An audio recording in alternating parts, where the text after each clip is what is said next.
hopefully everyone's kind of familiar with the kind of 3 lines of defense model. You know, and quick summary is, look, first line of defense will be, look, we've written the process down, written what the standards are, and we expect the teams to follow that process and deliver projects in accordance with how we want them to work. That's kind of the first line. Second line then is, oh, well, actually, we want to put some checks and balances in there, the kind of governance and oversight within the organization. So things like PMO or like emergence of project controls functions are there to ensure that, yeah, teams are getting it right first time and acting as that kind of first barrier of control. And then the third line of defense is, okay, well, actually, I need something external that's not bound by a reporting structure, as an independent view and an assessment of the health of that project, that program, or whether you are compliant with the standards that you've put in place and an audit assessment against those standards. I think what I find is the default that we take is, because the first line fail, we overinflate the second and third line. We need, you know, teams aren't getting it right first time. Rather than look at the root cause, what we will do is, well, we want more checklists, we want more controls, we want more approvals, and we want more independent assurance on the process. Now, I'm not saying that you can get rid of lines 2 and 3. No organization can exist without kind of robust governance and controls, and the third line of defense is, you know, the standard. All I'm suggesting is, look, if people don't get it right first time, yes, you can put controls in place to kind of control that risk, but fundamentally, if it's incredibly difficult for them to find the process, find the information, and it's a massive mental burden, then yeah, don't be surprised that you are going to get low compliance into ways of working. And therefore, rather than try and just inflate lines 2 and 3, just try and improve what you put in place to help people get it right first time and rebalance your lines of defense. A sort of quick synopsis is, look, processes will always provide clarity. But what we find when they're kind of written in documentation, and it's kind of this process over here, this process over here, that document over there, and it's kind of a wildy navigation that you kind of have to find, and it's completely disconnected from delivery, you will find that you're going to have high drift, and that you will find that most of the issues that you're kind of have to resolve are caused by drift. And the second point is, and I think this is why I think the traditional approach that we take is, we've written it down, job done. And what it does is it places the burden on the individual to go and try and build that mental picture in their head to go and find all the information they need when they need it. Now, accessibility is a core challenge to that. You know, humans, we're always seeking the path of least resistance. I want something quick, I want something easy, and if it's not, I'm going to be frustrated with it. And you know, that kind of behavior is, oh, I couldn't find it, I looked for it everywhere, and then I just, you know, do you know what, we'll just do it my way.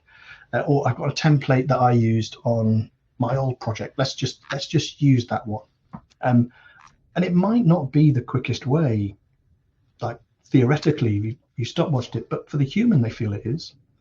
And for the human, they feel that they're in control of it. And that's the kind of core concept. Like, I'd say the core thing that you're trying to meet with helping people be compliant to ways of working is how quickly you can get the information to them when they need it. And then, yeah, the shelfware trap is, look, if you live in a world that's plagued with kind of systematic high drift problems and critical failures, plus you look at kind of, well, we're not compliant with ways of working, your default response, like from leadership, will be, oh, well, we need more checks and balances, more controls. And if you're not careful, I mean, I kind of framed it as the kind of oil tanker, which is, we're a real slow to react, respond business. You know, we've got checklists for X, we've got checklists for Y.